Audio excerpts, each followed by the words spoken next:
Fala, gente, eu tô aqui no Spurgeon College, aqui em Kansas City, no Missouri, no meio dos Estados Unidos, centro-oeste, aqui americano. E aqui a gente tá na biblioteca do Spurgeon, na Spurgeon Library. Eu vim aqui descobrir porque Charles Spurgeon, o príncipe dos pregadores, conhecido como o maior pregador da história, que é em inglês, ele é da Inglaterra, o que a biblioteca do Spurgeon está fazendo aqui no meio dos Estados Unidos.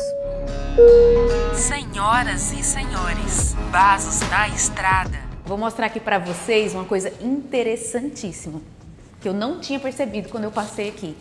E depois eles falaram pra gente, isso aqui é o banco da igreja original, tá? Do Spurgeon, que eu vou te mostrar lá dentro do quadro, que é o banco de onde ele converteu, a igreja que ele converteu. O Spurgeon converteu com 16 anos e com 17 já era pastor, já estava pastoreando a igreja.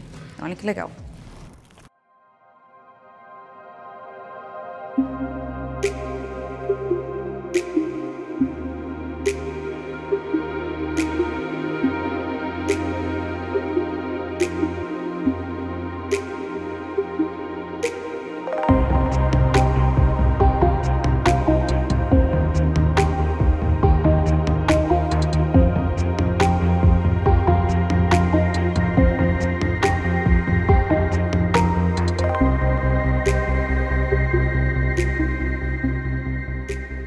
Se você não conhece Charles Spurgeon, então você está perdendo muita coisa da história da igreja. Ele é conhecido como eu falei, o príncipe dos pregadores, um dos maiores pregadores da história, que levou multidões para ouvir ele lá na Inglaterra e é uma inspiração para muita gente. Então a gente veio aqui na Spurgeon Library para conhecer um pouquinho da história do Spurgeon. A gente acabou de terminar, né?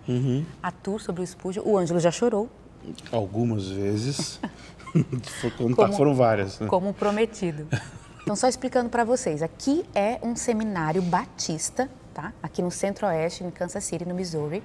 É o Spurgeon College e aqui tem uma igreja, tem um seminário, tem uma faculdade de teologia e aqui dentro é que tem esse espaço que é a biblioteca do Spurgeon. Isso. Então, eu fiquei muito curiosa desde que eu ouvi falar sobre esse lugar e eu acompanhava no Instagram, perguntando assim, por que os livros originais do Spurgeon, gente, é que a gente acabou de ver o livro com a assinatura dele de lápis. O que as coisas do Spurgeon estão fazendo aqui no meio dos Estados Unidos? Aqui. E aí eles contaram pra gente a história, que é muito curioso. Pra mim, assim, só uma coisa, a biblioteca do Spurgeon pra mim fala muito, por quê? Abrindo uma aba dentro de uma aba, né? Um parêntese do parêntese. Um sonho dentro de um sonho dentro da Matrix. Porque o que eu acho mais interessante na história do Spurgeon é que o maior pregador da história não fez faculdade de teologia formal. Né?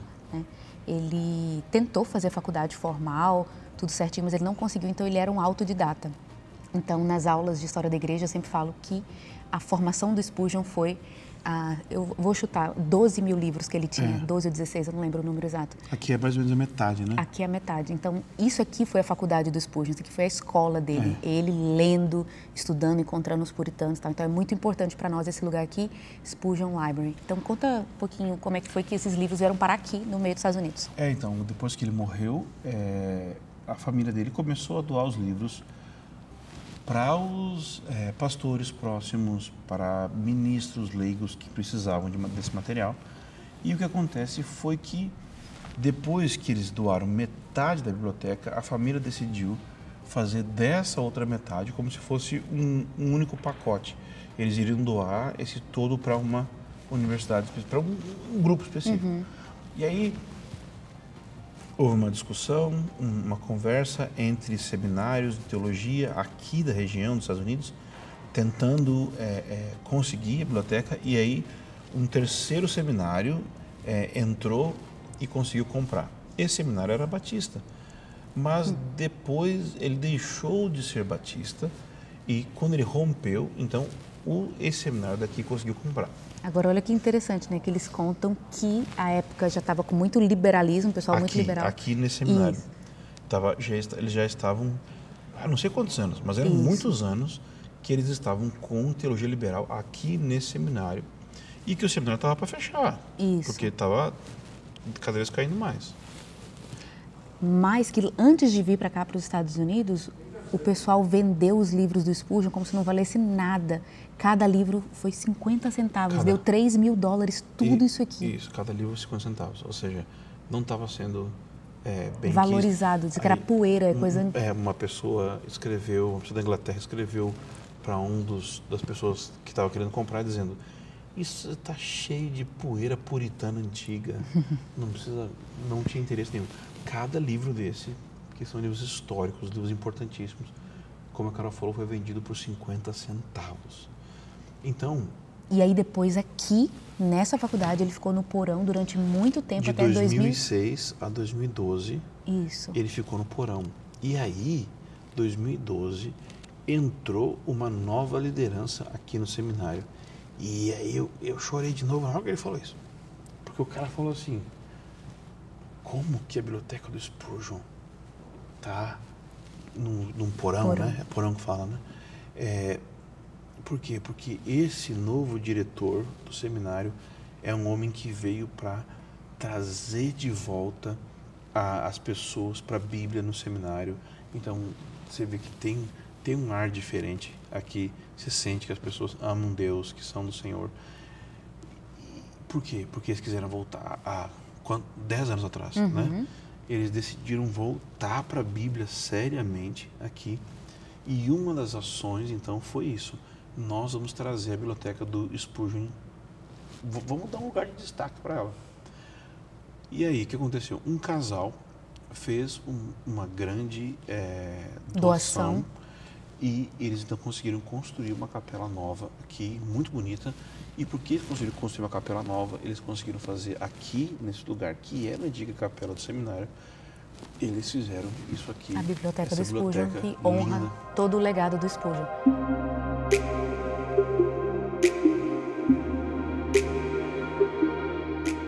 A gente vai ver aqui agora as pinturas que eles fizeram, colocando um pouquinho as fases da vida do Spurgeon. Isso, né? Começando ali, né? Ali a primeira pintura é a conversão do Spurgeon. Fala que foi uma noite bem fria, né, com neve. Uma manhã de janeiro, Isso. cheia de neve. E ele estava procurando uma igreja batista, não encontrou. E aí, a primeira igreja que ele encontrou, ele entrou porque estava com muito frio, foi uma metodista bem pequenininha. Foi. Exatamente. E o pastor não tinha ido, essa parte da história eu já até sabia, o pastor não tinha ido. De tão frio que estava, o pastor não foi. E um diácono que pregou. Isso, pregou Isaías. Um versículo em Isaías. Olhai para ele e sereis iluminados todos os confins da terra. Quando ele falou isso aí, eu já comecei a chorar na hora ali. Eita, nós! Que coisa mais linda de ver. E aí quando ele falou isso, ele me falou o quê? E um dos bancos dessa igreja congregacional, metodista. Igreja metodista. Está aqui. Eu falei, tipo, como? Aí com 16 anos ele foi batizado, no dia do aniversário da mãe dele. Abre parênteses aqui, né? Não sei se estamos entre os irmãos, se eles são sensacionistas, mas ele está sendo batizado no Espírito Santo ele também, né? Porque tem a figura da Trindade, ali triângulo, ok? E o Espírito Santo descendo sobre ele, igualzinho Jesus e João Batista, ali coisa. Então assim... Gostei da pintura. Então ele está sendo batizado no Espírito Santo ele também. Eu tinha percebido isso. Eu percebi, eu fiquei quietinho. Porque vai que o irmão não curte, né? Agora é muito interessante a vida do Spurgeon, que tudo começa muito cedo. Conversão com 15, 16, batismo, 17. E 17 anos ele está pregando. Está pastoreando a igreja, ele foi para uma igreja pastoreada. E com 19 ele estava na segunda igreja pastoreando. Muito cedo. É que com 17 ele está pregando, na verdade, né? Com 19 ele está pastoreando de fato uma congregação. Isso. Então ali ele foi batizado com 16, no dia do aniversário da mãe dele. Aí a mãe dele escreveu uma carta para ele dizendo que ela tinha orado para que ele convertesse, não para que ele se tornasse um batista. E aí ele responde dizendo, mãe, mas Deus respondeu além do que a senhora pediu, como ele sempre faz, né? Pregou ali. Aqui ele está pregando Palácio de Cristal. Palácio de Cristal. Que a rainha pediu para ele pregar para confortar os corações no período que eles estavam perdendo batalhas e guerras e tudo mais. Então Spurgeon já faz parte de uma linha de pregadores que são celebridades, né? Na verdade, ele é o primeiro. Não, George Whitefield é o primeiro. Mas o nível dele... O nível dele é maior. Ele está pregando para... Porque diz-se, aquele sermão ali, falou que ele pregou para 12, 15 mil pessoas. E alguém fez um teste, perguntou para uma menininha se ela estava ouvindo ele pregar, e disse que parecia que estava sussurrando no ouvido dela. Mas depois que ele terminou de pregar isso aí, a mulher dele falou que ele ficou 3 dias dormindo. Ele é meu parceiro, cara. Cara, eu sinto uma identificação muito forte, meu.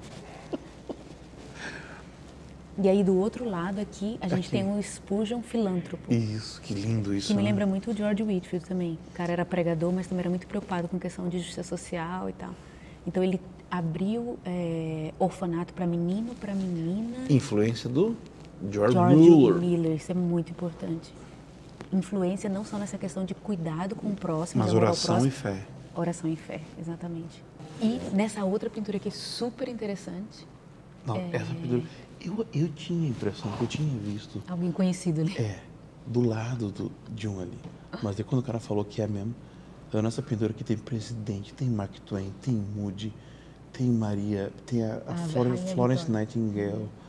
Tem todo mundo aqui. E aqui... Não, é que é o seguinte, deixa eu explicar. Eles fizeram essa pintura para representar essa questão da fama do Spurgeon. Uhum. Porque as pessoas famosas, gente importante, ia lá ouvir ele pregar, né? Então ali tem o Moody, presidente dos Estados Unidos, a própria rainha Vitória e tal. E ali embaixo, que seriam as cadeiras mais importantes, e isso é real, a representação, mas acontecia de verdade, ele deixava espaço para os meninos e as meninas do orfanato. E tem um rapaz negro ali, atrás ali, que lá na linha do tempo ele aparece também, que foi um escravo que converteu lendo a pregação do Spurgeon, porque nessa época já se publicava muito pregação. E dá para mostrar depois ali a sequência da publicação. Isso, tem ali. Ele consegue comprar a própria liberdade e vai para Londres para ser aluno do Spurgeon na escola de pastores. Isso é lindo demais. Bom, depois tem ele aqui na escola de pastores, que é quando começou essa questão dele promover outros caras, ensinar outros caras no seminário. E daqui tem aquele livro Cartas ou Lectures, Cartas aos meus alunos, né? Uhum. Acho que é desse contexto aqui que tem muito desse material, que é maravilhoso. E lá o último, ele na França, já com algumas doenças, com gota. Era bem doente. Tinha artrite, gota, artrose. Passou por questões de depressão muito forte, então um homem como qualquer um de nós. E morreu por questão dos rins, da questão dos rins. So this is a Bible commentary written by someone that he did not like. Isso aqui era um comentário bíblico escrito por alguém que ele não gostava. And he, underneath the subtitle, he says, this is adapted to blind the eyes and prevent the truth in Jesus Christ. Então, aqui está assim, isso aqui foi escrito para cegar os olhos e prevenir as pessoas de encontrar a verdade de Jesus Cristo. And then he scratches out his credentials, his degrees. E aí ele risca as credenciais do degree do cara aqui. And he writes, Arminian twister of the word. Ele escreve arminiano, distorcedor da palavra. Isso é muito... He was not one to mince words. Ele não media muitas palavras.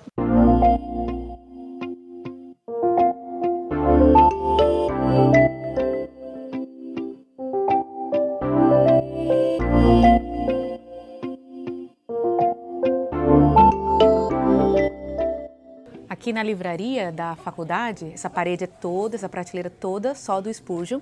E olha o que eu encontrei aqui, ó. Manhã e Noite. Quem conhece a Pilgrim já ouviu. Esse devocional do Spurgeon tem em áudio, dá para ouvir. Inclusive, se você quiser conhecer um pouco mais da história do Spurgeon, estou olhando aqui, na Pilgrim tem bastante livro, tanto e-book quanto audiobook, para você conhecer a história do grande pregador, do Charles Spurgeon. Mas a super indicação que eu faço para você é esse devocional que eu ouvi durante muito tempo, Manhã e Noite, do Charles Spurgeon, em áudio.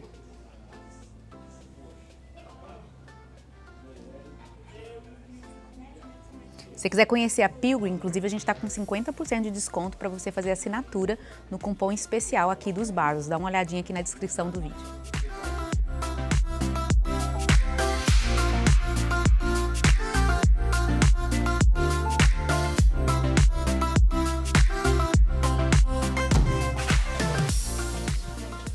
Olha aqui, ó. Isso aqui é só para os alunos da escola de pregadores, ó. Olha o tanto de livro que eles têm aqui. Só sobre pregação, ó. Olha só. Isso aqui é só sobre pregação em si. tá? Talvez tenha outros espalhados para cá também, eu não tô vendo. Ou seja, pregação é algo que tem que ser estudado em si mesmo. Meu Deus, tem tanto livro lindo. Olha isso aqui, Biblical Preaching. Uau, é muito... Então, assim, se você... Olha, esse livro aqui é usado no nosso curso. O Orlando usa isso aqui. Então, se você não conhece ainda, você tem que conhecer a escola de pregadores para pregar de maneira bíblica, ter preach, pregação, quando a teologia encontra a prática. Nossa, gente, eu amo pregação.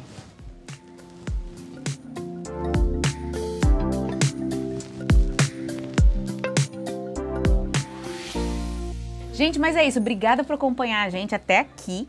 Se você ainda não se inscreveu, inscreve aqui no canal, ativa o sininho para receber os próximos vídeos. Dá Tem o vídeo joinha. novo vindo aí. É isso aí. Até a próxima. Falou, tchau, tchau.